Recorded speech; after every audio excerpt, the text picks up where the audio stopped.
ലോകമെമ്പാടുമുള്ള മലയാളികൾ തിരുവോണം ആഘോഷിക്കുകയാണ്. ഉച്ചയ്ക്ക് ഓണസദ്യ ഒരുക്കുന്നതിൻ്റെ തിരക്കിലാണ് എല്ലാ മലയാളി കുടുംബങ്ങളും. ഓണത്തിൻ്റെ ഐതിഹ്യങ്ങൾ നിറഞ്ഞ തൃക്കാക്കര ക്ഷേത്രത്തിൽ വിപുലമായ ചടങ്ങുകളോടെ തിരുവോണ മഹോത്സവം അരങ്ങേറുകയാണ്. മഹാബലിയെ വരവേൽക്കലും ശീവേലിയും തിരുവോണ സദ്യയുമായി സമൃദ്ധിയോടെയാണ് ഇന്നത്തെ ആഘോഷങ്ങൾ നടക്കുന്നത്. വിവരങ്ങളുമായി തൃക്കാക്കര ക്ഷേത്രത്തിന് മുന്നിൽ നിന്നും കീർത്തി ചേരുകയാണ്. കീർത്തി, ഒരുപക്ഷെ കേരളത്തിൽ ഏറ്റവും അധികം ഓണം അതിൻ്റെ എല്ലാവിധ അർത്ഥത്തിലും ആഘോഷിക്കുന്ന സ്ഥലങ്ങളിലൊന്നാണ് തൃക്കാക്കര എന്ന് തന്നെ പറയാം. അതായത് അത്തം നാൾ മുതൽ തുടങ്ങുന്ന ആഘോഷങ്ങൾ അത് ഇന്ന് തിരുവോണ നാളിലെത്തുമ്പോൾ അതിൻ്റെ പൂർണ്ണതയിലേക്ക് എത്തുകയും ചെയ്തു. എങ്ങനെയാണ് തൃക്കാക്കരയിലെ ഓണാഘോഷം ഇപ്പോൾ പുരോഗമിച്ചുകൊണ്ടിരിക്കുന്നത്?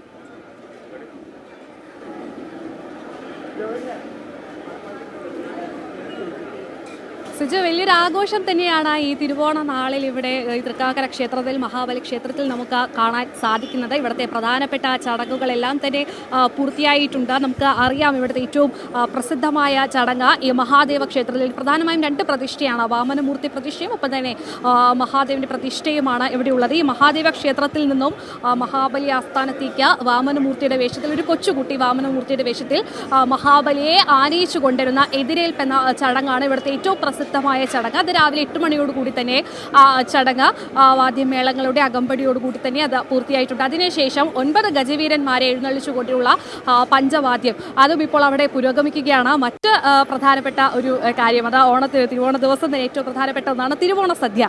അതിപ്പോൾ ഇവിടെ തുടങ്ങിയിട്ടുണ്ട്.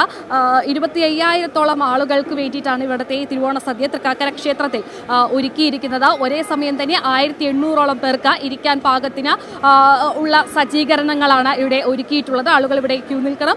വേഗം തന്നെയാണ് ആളുകൾ ഇങ്ങോട്ടേക്ക് കയറ്റിവിടുന്നതും. 16 വിഭവങ്ങളാണ് ഈ തിരുവോണ സദ്യയിൽ ഈ തൃക്കാക്കര ക്ഷേത്രത്തിൽ ഒരുക്കിയിരിക്കുന്നത്. നിരവധി ആളുകൾ വിളമ്പാനായി ഇവിടെ 300-ലധികം ആളുകൾ ഇവിടെ വിളമ്പാനായി എത്തിച്ചേർന്നു. നമുക്കിങ്ങനെ ഓരോരുത്തരോട് ചോദിക്കാം എങ്ങനെയുണ്ട് ഓണസദ്യ എന്നൊക്കെ. ചേച്ചി, ഹാപ്പി ആണോ? എങ്ങനെയുണ്ട് സദ്യ? ഇപ്പൊ പായസം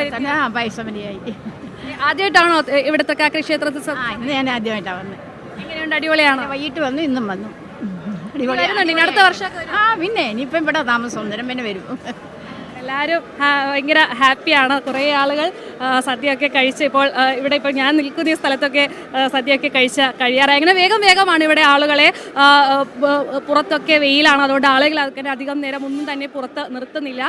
വേഗം തന്നെ ആളുകളെ അകത്തേക്ക് കയറ്റിവിടുന്ന 1800-ഓളം പേർക്ക് ഒരേ സമയം ഇരുന്ന് കഴിക്കാൻ പാകത്തിലുള്ള സജ്ജീകരണങ്ങളൊക്കെയാണ് ഇവിടെ ഒരുക്കിയിട്ടുള്ളത്. ചേച്ചി, കഴിഞ്ഞോ സദ്യ കഴിച്ചു? അതെ. ഹാപ്പി ആണോ? Same to you. നന്നായിരുന്നു. സൂപ്പർ. ആദ്യമായിട്ടാ? തീർച്ചയായിട്ടും. ഞാനിവിടെ കളമശ്ശേരി.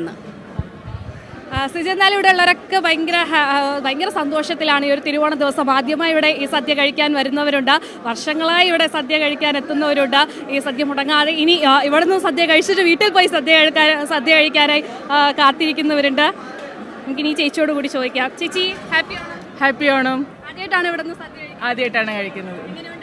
അടിപൊളിയാണ്, സൂപ്പറാണ്. എല്ലാവർക്കും ഐശ്വര്യപൂർവ്വവും സമൃദ്ധിയുടേതായിട്ടുള്ള ഒരു നല്ല ഓണം ആശംസിക്കുന്നു. അങ്ങനെയാണ് ഇവിടുത്തെ വിശേഷങ്ങൾ. ഇവിടെ തിരുവോണ സദ്യ ഇങ്ങനെ പുരോഗമിച്ചുകൊണ്ടിരിക്കുകയാണ്. ആളുകൾ ഇങ്ങനെ ഓരോ നിമിഷം നേരം കൊണ്ട് തന്നെ ആളുകൾ ഇങ്ങനെ എത്തിച്ചേർന്നുകൊണ്ടിരിക്കുകയാണ്. സിജു.